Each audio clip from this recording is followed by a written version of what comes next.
What's up, guys? Welcome back. Today we are doing a taper. My client is doing a mullet, and so we're going to need to grow out the back and shape up the top and sides for him today. And so in order to do that, I'm going to give him a low skin taper.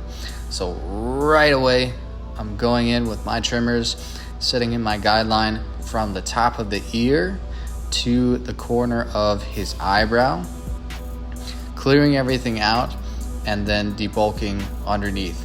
Today, what we're going to be focusing on, just blending in the taper with a little bit more length on the sides and back, more of a slick back look. And so right away, starting out, I'm going to use a 1/2 inch guideline on either side just to start this foundation for my taper. And I think this area is where you're going to have to be the most detailed when starting out.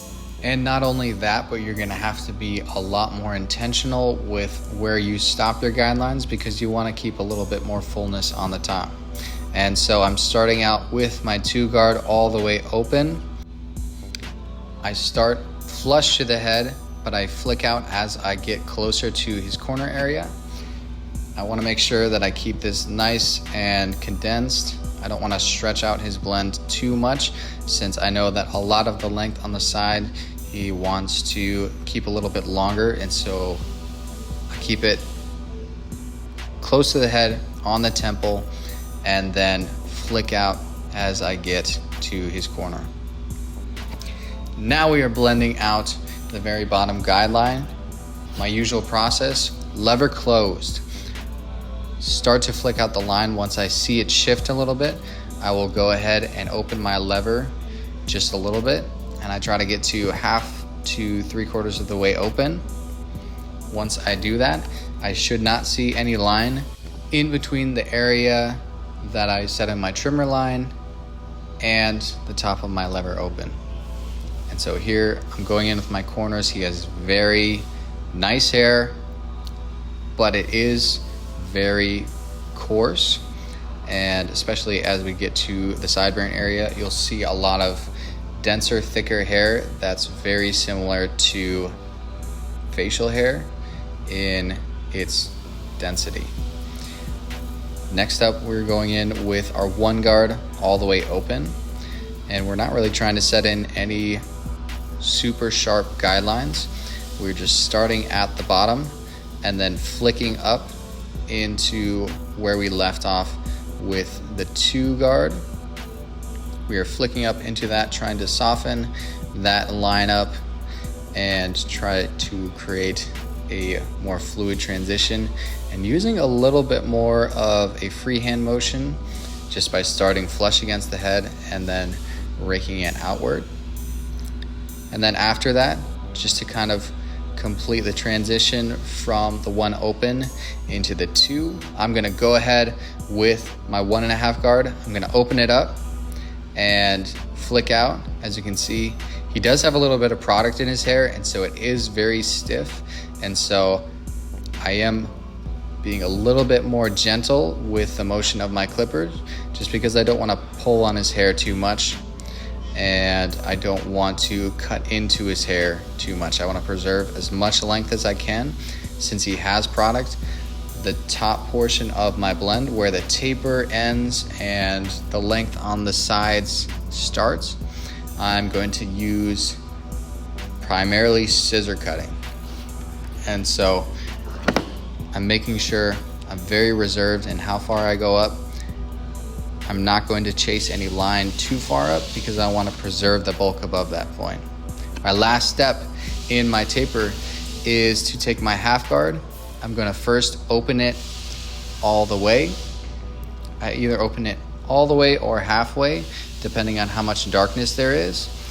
This time I see a lot of darkness, a lot of areas that I need to detail out. And so I'm going to primarily use my lever open, and then I will attack that bottom guideline with the lever closed. And I'm being very detailed about this process, very slow, and I'm making sure that I use my corners I flick out gently using my arm, not using my wrist too much because I don't want to put too much stress on my hands or my wrists. And I'm just gently attacking this line and mostly using very precise detail work in order to get this line out. Now on each side of the taper, remember the fact that each side of the head might have a slightly different growth pattern. His growth pattern is pretty consistent. It grows diagonally towards his ear, and in most tapers you'll find that a lot of growth patterns around that sideburn area follow that same direction. So what I want you to do is pay very close attention to the direction that you are hitting it with your clipper. Make sure you're always paying attention to the growth patterns, making sure that you're always going against the grain in this area. And as you can see here, I do pull on the ear just a little bit to give me a little bit more real estate and area to work with my taper. Mostly using my corners here. Once I have my steps finished, I am not going to create any more guidelines for myself because that's just creating extra work. And so I'm only using my corners and attacking any dark areas that still remain with my smaller guards. Right now I'm using the one guard. As you can see, he's a little bit darker towards his front corner and C-cup area. And so I'm paying very close attention, double checking the mirror. Whenever I see something like a dark spot within the haircut that I think doesn't look the best, I'll always double check it in the mirror, make sure I know exactly what I'm looking at. And I want to make sure that I see it from the client's perspective. And so I recommend that you use your second pair of eyes. And the second pair of eyes is your mirror. It gives you a fresh perspective on what your blend is looking like. And it helps you kind of reset your eyes when you start staring at the fade too long and you think you see things, but you really don't. Next up, starting at the sideburn area and then kind of making my way up, I will go ahead and line up his C-cups. Since I took his blend down to skin, I do not need to square off the sideburns or anything like that. And so I'm just very gently giving some curvature, giving some details to his C-cups here, giving him a really nice finish. Oftentimes, once you go ahead and edge up your client, you will start to see areas of the fade that maybe you need to improve on. Maybe you'll just line it up and just see how much it pops. I know this is very true when I look at tapers. A lot of the time, you won't really start to appreciate how well the blend flows together until you line it up. And so if you're ever just kind of stuck in the process of detailing a fade and you feel like you're just not completely getting it right, go ahead, line it up, look at it once more. That not only gives you the idea of what it's going to look like as a finished product, but it's also going to give you a kind of portion of the haircut where you're not focusing on the blend, and so you can kind of go back to it with a fresh perspective and see what problems you need to address, see what parts of the blend are maybe too dark, see what areas you need to detail out, and fix those things. Now, when you are doing a lineup in the back and you're trying to grow out hair, please do not try to get a sharp line. Please, I'm begging you, do not do that. Just go ahead, line it up above that point, leave it as natural as you can, and let it grow out. Remember that if you're trying to grow out a certain area, then messing with it, trying to get a super sharp line in the back is only going to hurt you later on. And so go ahead, line it up as naturally as possible and let it grow out. That way you can have great results later. Next up, I'm gonna take a section at my parietal ridge. I'm going to establish a little bit of a guide for the sides, and then I'm going to start where I stopped with my 2.5, and I'm going to use shear over comb to blend up to that point. That's going to give me a stopping point to where I blend to a consistent length on both sides. Horizontal sectioning is super important because it's going to help you have consistent length relative to the head shape.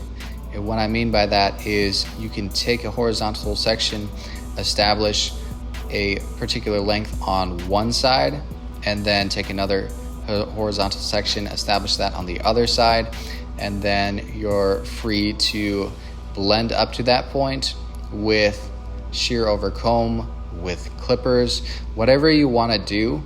And that bulk that you created with your scissors is going to be consistent on both sides. Shout out to G-Eazy Fades. That's more fades in the background, so just ignore him. Anyways, what I'm doing here is I'm gonna go ahead and do the same steps. As you can see, I kind of debulked a little bit with my shears on that side just by using some vertical sectioning. And then I'm gonna go ahead, see where my taper stops, see the weight there, comb that down, and then detail it out with my shears. So as you can see, after I comb the hair down and cut the length with my shears, I will go ahead and comb it in the same way that my client is going to be styling it, just to make sure it flows consistently. Now lastly, my client just wanted to trim. He didn't want anything too crazy, and so since he has a comb over, we're going to take horizontal sections up from the length that we established with our horizontal section on the sides, and we're just going to blend in any overhang. And then after checking that length, making sure it flows back, we're going to take our second section in the middle, holding it straight up, projecting it over that length that we established on the sides.